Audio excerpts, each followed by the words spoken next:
Thank you, Min, and thanks, Thermo Fisher, for having me today here. So today, I'm going to be talking about how we accelerate therapeutic protein development through automated multi-attribute method and how do we leverage statistical modeling. So I'm part of Merck KGaA Darmstadt Germany, actually based in Switzerland in the Biotech Process Development Center, where we focus in bioprocess development and clinical manufacturing of biotherapeutics.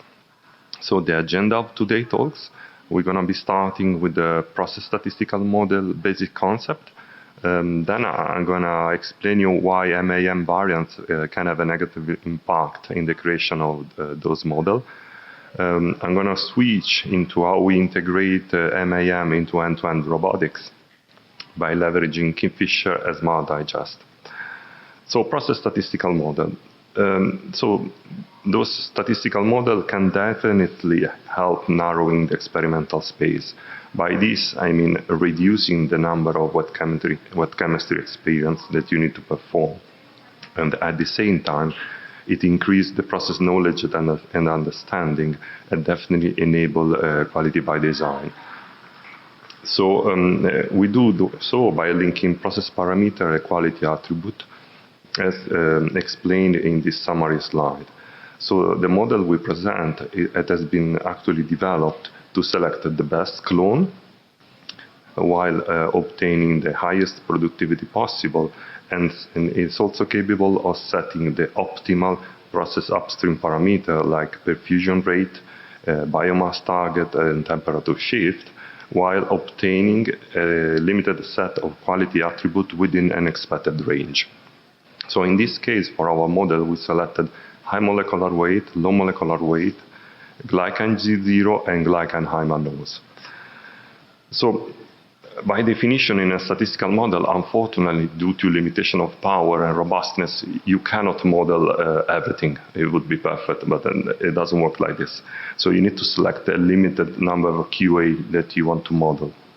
So you might wonder why we selected those glycans over many other quality attributes. Well, in antibody-drug conjugate, definitely the mode of action reflects the CQA ranking.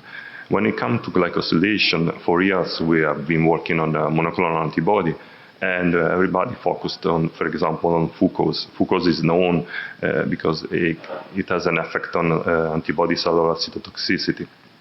But in ADC, the FC region is often LA mutated, thus fucose loses interest. Instead, right now we focus on the high mannose. High mannose is known because it can decrease the stability of the CH2 domain, but moreover can cause off-target release of the drug into the liver. This happens because the liver presents mannose receptor that actually is capable of internalizing monoclonal antibody or ADC that present high mannose and glycans. So, before I was talking about concepts like statistical power and robustness of the method that we developed. Definitely the first thing is you need great analytics to create a great model.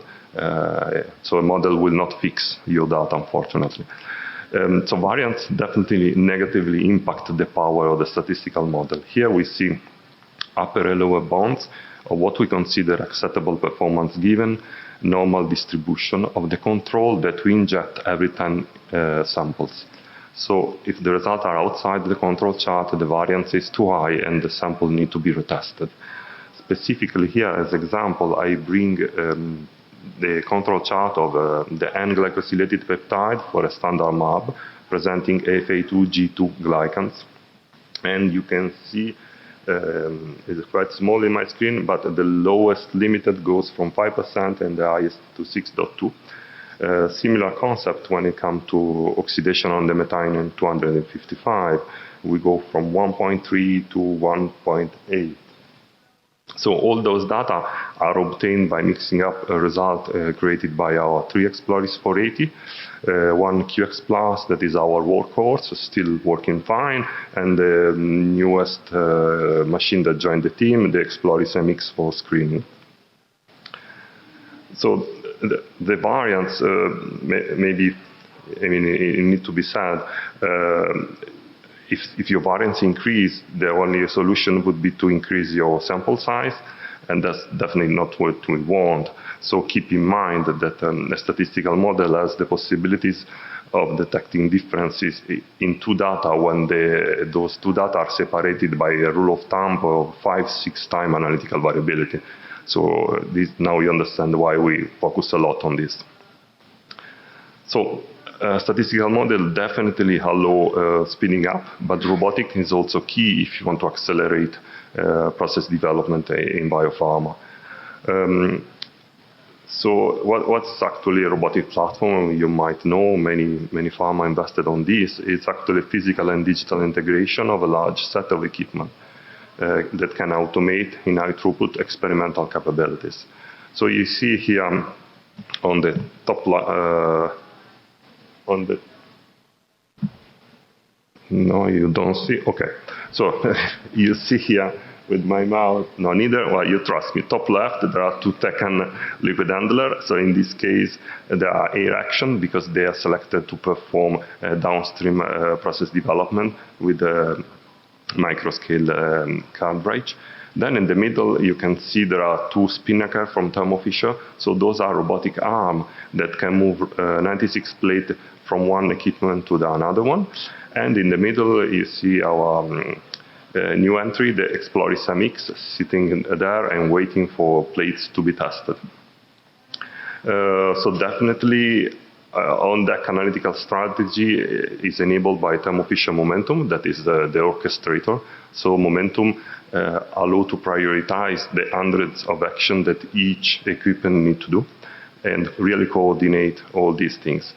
And thanks to this approach, we can really have a faster analytical turnaround, and the results are available minutes after the DOE performed by our downstream colleagues. So the experiment can eventually be reiterated the day after without waiting for weeks for offline analytics.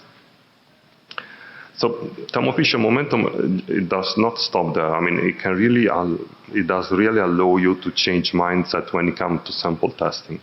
So at the early beginning, we were still doing, I would say, old school. So one sample submitted, one analytical testing, one result. But there is also another thing. So every time that you submit and launch a script, there is a deck preparation. So you need to put everything in the right place so that the robot finds the liquid, the plates, the sealer. So we changed gear with this script, one sample all testing. So we start on the... No, it doesn't work. So I'm going to use this one. Okay. So you start here from the right with an input of 96 harvest samples. The Tecan can perform lab-scale protein A culture, and after OD titer normalization, the ale weight is then split in 3 different plates. So no rocket science, just one goes to SEC and denaturating SEC, one goes to Kingfisher for MAM, and one is a backup for electrophoresis. What is not captured goes to protein A titer determination and HEP analysis. And all these things happen with few clicks in 3 hours and just one deck preparation. So you see how we really change gear when it comes to automation. I introduced the concept of Kingfisher. Definitely you could do, like we did for years, sample preparation for MAM by leveraging automated liquid handler, like the one that you see here from Tecan. It does work perfectly, but you need to be extremely focused when it comes to liquid class and labware teaching. So when you pipette iteratively thousands of times, a small volume like 5 microliter, small error can impact 1,000 of your sample. We had this, and when we learned about the Kingfisher option, we really immediately switched. First of all, there is no need to define liquid class, so the liquid class is the viscosity of the liquid that you want to pipette. Or teach new labware, so to define the size of the plate that you want to use. So what the Kingfisher does is actually pretty easy. It can do just a few things. It can cool, heat, rotate. Then it has magnetic rods that can go down, bind beads, wash them in another solution, and release the beads. That's it. there is no, it cannot pipette. And the beauty of this system is that since it does not pipette any liquid, well, you don't need to calibrate anything because it's just a magnetic rods going up and down. And the kit works using the smart digest trypsin. So this trypsin, it's also extremely interesting because it is stable at 70 degrees. But you will see it has a different specificity when we go at 37 degrees. So now I'm going to show you some data. Oh, sorry, I'm going in the wrong direction.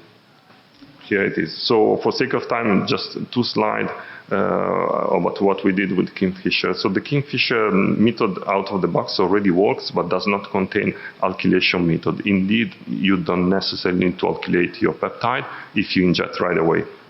But as we run hundreds and hundreds of samples, we prefer to introduce the alkylation step.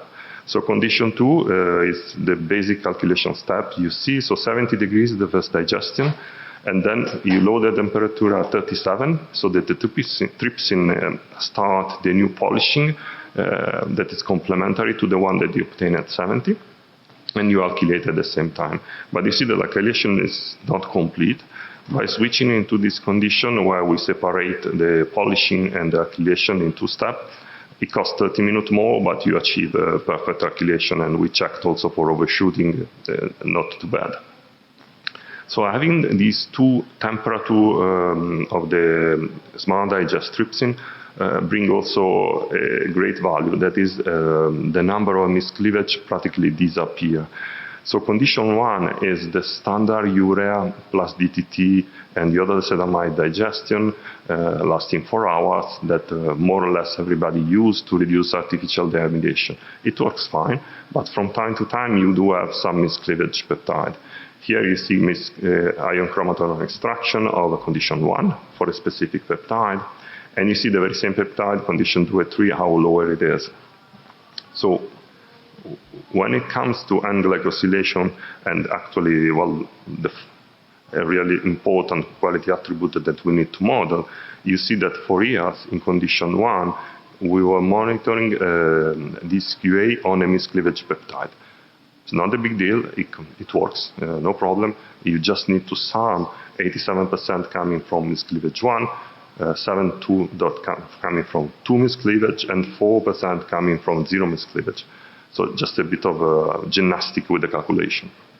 But when you switch to Smart Digest, we saw that the 0 miscleavage peptide immediately went to 97%. So that's already great. We tried an additional things. So instead of just changing temperature here, we changed the bits. Changing the bits bring to 0 all miscleavage, but it has also increased a specific cleavage. So we decided to don't go in that direction. Maybe there could be further tests by reducing the time of the new bits, the amount, but we were satisfied with condition 2. So last result, before conclusion, we also tested in a PCA all this data set.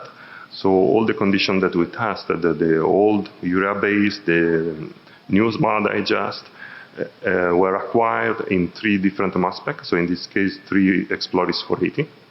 And then we feed everything into a PCA. So in the PCA, the smaller is your group, the better are your data. So in this case, you can clearly see that the yellow one is really good. And we can claim that the Kingfisher, the Smart Digest, really improved sample preparation, reducing result variability across 3 different instruments.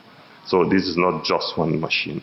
And once again, going back to the concept of variance for model, this is key. And you will see in my last slide the conclusion. Here, I would like to draw your attention on this little result. Here on the x-axis, we have a Hyman nose predicted by our model. And on the y-axis, we have experimental Hyman nose. You can see how great is the correlation of the model we can create with good data. And we have an RMSE, if I read correctly, of 0.045. That I consider really nice for such a low PTMs. So in conclusion, we implemented an high-throughput, fully automated one-sample all-test script, thanks to Momentum Scheduler. And I can say that the Kingfisher Apex in combination with Smart Digest can free your mind and your hands from time-consuming automation setup. And in my opinion, it does provide a superior result compared with standard throughput digestion. And with this, I close my speech, and thank you all for listening.